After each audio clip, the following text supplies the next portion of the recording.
So let's talk briefly about that, Andy, because you definitely blew the audience away, and again, that's why I wanted you to come onto the show, because we've been talking about energy transfers, empathy, magnetism, electricity, all of these different components, and they all tie back together into the understanding that we've all lost, which is our empathic side, our ability. No, we haven't all lost.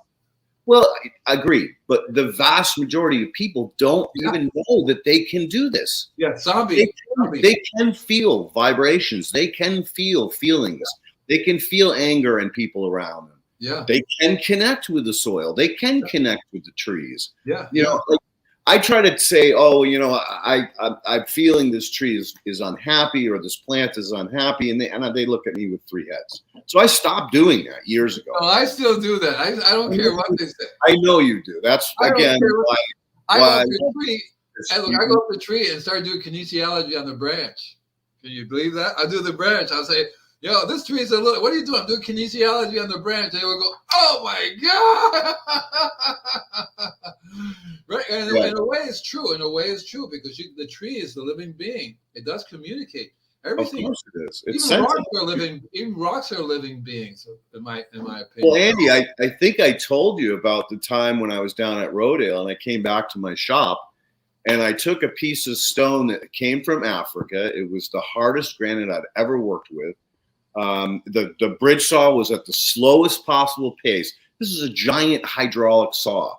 I had to turn it all the way down to a creep. I had to add as much water as I could, and I'd still get molten balls coming off the diamond blade as it was pushing through it. I took the rock dust, I threw it in a vial that had DI water in it, which is ionized, kills everything. So there was no way that there was any living thing inside that vial. I dumped all that shit out. I took the rock dust, the slurry that I got from the saw, put it in there. Now the slurry there was town water used. So there was definitely no biology in the water that I used to cut that rock. Took it down in Rodale, put it under the microscope, fucking bacteria everywhere. And that's when I was like, oh my God, the planet's alive. Everything is alive. And I try to say that to people and they think I'm fucking lunatic, right? No, I proved it with my own fucking eyes that I had taken the most horrendous environment, the pressure of that saw, spinning at that many RPMs, pushing against the hardest rock possible. And the rock was polished top and bottom too, which is a really important thing to understand. There was no bacteria trapped because it was polished. So proof in the pudding that rocks are alive. And you're probably the first person, Andy, that I've ever had that conversation with. And I've said it, I don't know how many times, and I've yet to have anyone come back to me and say, you know what, Leighton, you're right. Rocks are alive. Everybody else just looks at me like, oh boy, there's. I always have, even as a child. And what's interesting too is that when I started tripping, I would actually get so small that I would be actually seeing the living organisms, the living energy in the rocks, in the crystals. I was just talking to somebody yesterday. She says, oh, I have all these crystals. What am I going to do with it? I said, well, you should start talking to them. These crystals are like cosmic telephones, right? I like to think of them as record players. Well, I think of it as a telephone that helps you communicate with the living beings in that crystal. And you can both put energy into it, and you can also take energy out of it.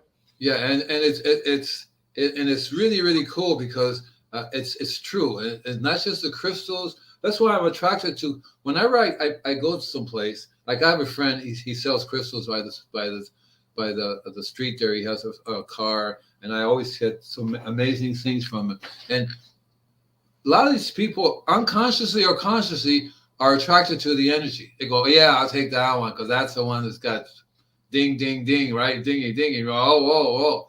And it's, to me, it's, I do it all together. That's so cool about it. See, a lot of customers, they don't know that when I go to their property, I'm actually putting some crystals or gems on their property.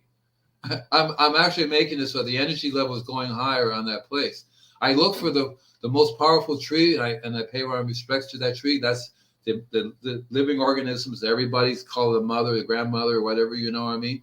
And you can tell. And so I like to raise it. And the customers that are my customers, they're already at a certain energy level. They're already at a certain energy. You don't have to tell them anything, and they pick up on the energy. That's what they really like, the energy that I bring to them. And I only bring it to them by making the soil alive. When the soil's alive, all these other energy from different rocks and different things manifest in lots of different ways, but people would not believe. Animals go nuts, birds go nuts, creatures go nuts. They go, "Whoa, this is wonderful."